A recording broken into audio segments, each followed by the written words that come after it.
So a big winner and an often overlooked winner in the world of social media, LinkedIn, whose user base has skyrocketed from 160 million users to almost 1/3 billion in the last 2 years, and whose revenue base has gone from 100 million to about 600 million in the same time. As a matter of fact, of the brands we track, about 24% are advertising on LinkedIn versus only 23% on Twitter. A more robust business model than any other social media platform. Look for LinkedIn stock to continue its tear and appreciate in 2015. So what happens when disruptors get disrupted? Look no further than what's happening to OTAs, who inserted themselves in between consumers and travel companies, taking upwards of 25% of gross booking dollars. Airbnb has come in and offered to take only 3%. And we're seeing, in addition to entrepreneurs renting out their apartments, we're seeing small hotel chains actually opting for Airbnb as their reservation system. Look for Airbnb to dramatically increase its valuation, just as Uber and other organizations that leverage other people's capital expenditures continue to eat share.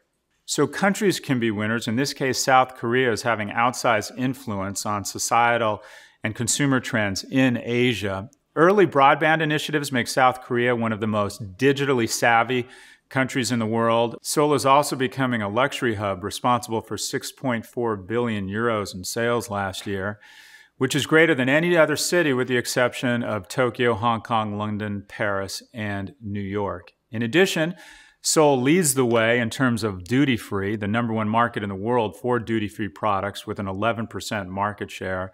Look for Korea to be the new cool kid in 2015 and for global brands to move headquarters and resources to Seoul. So 2 big winners from our 6th annual Digital IQ Index for fashion, Coach and Gucci. Gucci with consistent collateral materials and imagery, great digital marketing, and a robust mobile experience.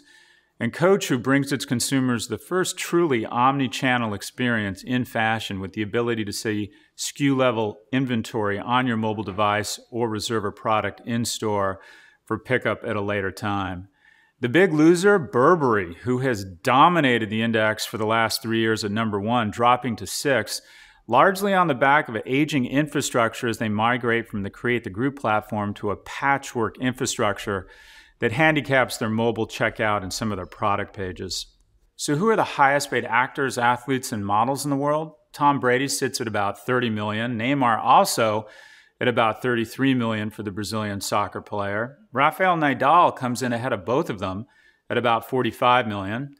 Acting's good work if you can get it, with Tom Cruise clocking in at about 35 million and Leo DiCaprio besting him at almost 40 million. Gisele Bündchen, the top of the heap in the modeling world at 47 million, but all of these folks are bested by Grumpy the Cat, who will reportedly earn upwards of $50 million this year.